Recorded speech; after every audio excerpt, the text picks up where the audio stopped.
जय श्री कृष्णा दोस्तों स्वागत है आपका अपनी इस YouTube चैनल में। दोस्तों आज के इस नए वीडियो में हम आपको श्रीमद् भगवद गीता के 9वें अध्याय का लाभ और महात्म्य सुनाते हैं, जिसे अच्छे से सुनना और समझना। दोस्तों इस ज्ञान के आपकी सारी समस्याओं का समाधान और आपके सारे सवालों का जवाब मिलता है।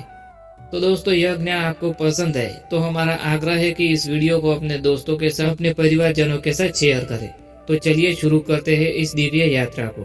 श्रीमद् भगवद गीता का 9वां अध्याय राजविद्या राजगृह योग के नाम से प्रसिद्ध है। इसे भगवान श्री कृष्ण ने अर्जुन को अद्भुत, गोपनीय और परम पवित्र ज्ञान के रूप में प्रदान किया है। यह अध्याय गीता के अन्य अध्यायों से विशेष इसलिए है क्योंकि इसमें भगवान ने भक्ति योग की सर्वोच्चता को बताया है और यह भी समझाया है कि जो व्यक्ति अनन्य भाव से उनकी भक्ति करता है वह संसार के समस्त दुखों से मुक्त होकर मोक्ष प्राप्त करता है। इस अध्याय में भगवान ने स्पष्ट रूप से कहा है कि अनन्य भक्ति से ही मुझे प्राप्त किया जा सकता है और जो भी व्यक्ति श्रद्धा व प्रेम से उनकी पूजा करता है वे स्वयं उनकी रक्षा करते हैं। दोस्तों अब हम जानेंगे 9वें अध्याय के लाभ। तो पहला लाभ है राजविद्या अर्थात श्रेष्ठतम ज्ञान की प्राप्ति। राजविद्या ज्ञान की प्राप्ति। यह अध्याय हमें ब्रह्म ज्ञान प्रदान करता है जो समस्त ज्ञानों में श्रेष्ठतम और रहस्यमय है। इस ज्ञान से व्यक्ति स्वयं को आत्मा के रूप में जानकर परम सत्य को प्राप्त कर सकता है। दूसरा लाभ है भगवान की अनन्य भक्ति का महत्व। भगवान श्री कृष्ण ने इस अध्याय में स्पष्ट किया है कि जो भी व्यक्ति अनन्य भाव से उनकी भक्ति करता है उसे वे स्वयं अपने पास बुलाते हैं और उनकी रक्षा करते हैं। तीसरा लाभ है मोक्ष का मार्ग। इस अध्याय में भगवान ने यह भी बताया है कि जो भी उनकी शरण में आता है वह चाहे किसी भी जाति, वर्ण या समाज से हो, अंत में मोक्ष को प्राप्त करता है। चौथा लाभ है कर्मों के बंधन से मुक्ति।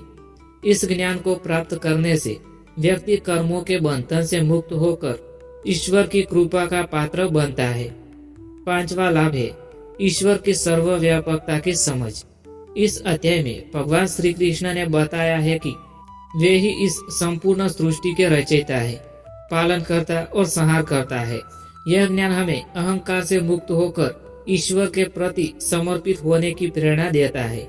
छठा लाभ है सतत स्मरण एवं नाम संकीर्तन का लाभ। भगवान ने कहा है कि जो व्यक्ति निरंतर उनका नाम स्मरण करता है और प्रेम पूर्वक उनकी पूजा करता है वे स्वयं उनकी रक्षा करते हैं और उसे कभी भी दुख नहीं होने देते। दोस्तों अब हम श्रीमद् भगवद गीता के 9वें अध्याय के महात्म्य को बताने वाली कथा सुनाते हैं। इस कथा को अच्छे से सुनना और समझना। एक भक्त की परीक्षा। बहुत समय पहले की बात है। उज्जैनीय नगरी में गोविंददास नामक एक व्यापारी रहता था। वह भगवान श्री कृष्ण का परम भक्त था और हर दिन भगवद गीता के 9वें अध्याय का पाठ किया करता। गोविंददास का हृदय निष्कपट था और उनकी भक्ति में अटूट विश्वास था। उनके नगर में कई लोग उनकी भक्ति को देखकर उनका उपवास उड़ाते थे। वे कहते थे सिर्फ गीता पढ़ने से क्या होगा, व्यापार में लाभ हानि तो तुम्हारे कर्मों पर निर्भर करता है। लेकिन गोविंददास उत्तर में बस यही कहता। भगवान श्री कृष्ण स्वयं कहते हैं कि जो भी उनका अनन्य भक्त होता है उनकी रक्षा वे स्वयं करते हैं। उस समय उज्जयी पर वीर सिंह नामक राजा का शासन था। राजा बहुत न्यायप्रिय था लेकिन उसे गोविंददास की भक्ति पर संदेह था। उसने सोचा अगर गोविंददास सच में इतना बड़ा भक्त है तो भगवान उसकी रक्षा अवश्य करेंगे।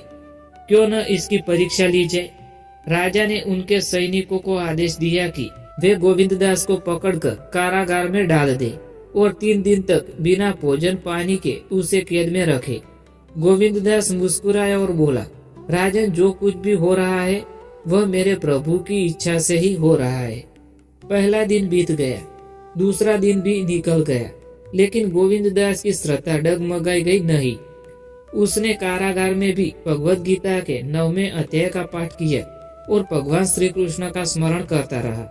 तीसरे दिन जब राजा ने उसे देखने के लिए द्वार खोला तो वह आश्चर्यचकित रह गया।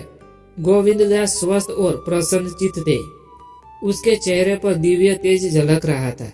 राजा ने चकित होकर पूछा, तुम 3 दिनों तक भूखे प्यासे कैसे जीवित रहे? गोविंददास मुस्कुराए और बोले, हे राजन, मेरे प्रभु ने स्वयं हर दिन मुझे भोजन दिया। वे एक छोटे बालक के रूप में आए और मेरे लिए दूध, फल और रोटी लाए। राजा को विश्वास नहीं हुआ। उसने कारागार के प्रहरी से पूछा, क्या तुमने किसी को अंदर जाते हुए देखा? प्रहरी ने उत्तर दिया, महाराजा, हम पूरी रात पहरा देते रहे, लेकिन कोई अंदर नहीं गया। राजा को तुरंत समझ आ गया कि स्वयं भगवान श्री कृष्ण ने गोविंददास की रक्षा की है। उसने गोविंददास से क्षमा मांगी और उसकी भक्ति को नमन किया। कथा से शिक्षा। इस कथा से हमें यह सीखने को मिलता है कि अगर हम सच्चे मन से भगवान की भक्ति करें और उन पर अटूट विश्वास रखें, तो वे हमें हर संकट से बचा लेते हैं। गोविंददास ने गीता के 9वें अध्याय का नित्य पाठ किया और भगवान ने उसकी रक्षा की। यह अध्याय हमें सिखाता है कि संसार के झूठ आकर्षणों से ऊपर उठकर हमें ईश्वर की भक्ति करनी चाहिए, चाहे कोई भी परिस्थिति हो। अगर हम सच्चे मन से भगवान को पुकारे तो वे अवश्य हमारी सहायता करेंगे। इस अध्याय की सीख। श्रीमद् भगवद गीता का 9वां अध्याय हमें अनन्य भक्ति का संदेश देता है और यह बताता है कि भक्ति ही सबसे सरल और श्रेष्ठ मार्ग है भगवान को पाने का। यदि हम निष्काम भाव से श्री कृष्ण की भक्ति करेंगे तो हमें न केवल इस जीवन से सुख शांति प्राप्त होगी, बल्कि मृत्यु के बाद मोक्ष की भी प्राप्ति होगी। इसलिए हमें नित्य इस अध्याय का पाठ करना चाहिए और भगवान की शरण में रहकर उनके बताए गए मार्ग पर चलना चाहिए। यह हमारे जीवन की परम सफलता होगी। दोस्तों, इसी के साथ यह ज्ञानवर्धक वीडियो यहाँ समाप्त होता है। मैं उम्मीद करता हूँ कि आपको पसंद आया होगा। अगर पसंद आया हो तो वीडियो को लाइक करें, शेयर करें और चैनल को सब्सक्राइब करना ना भूलें। Thanks for watching videos. Thank you.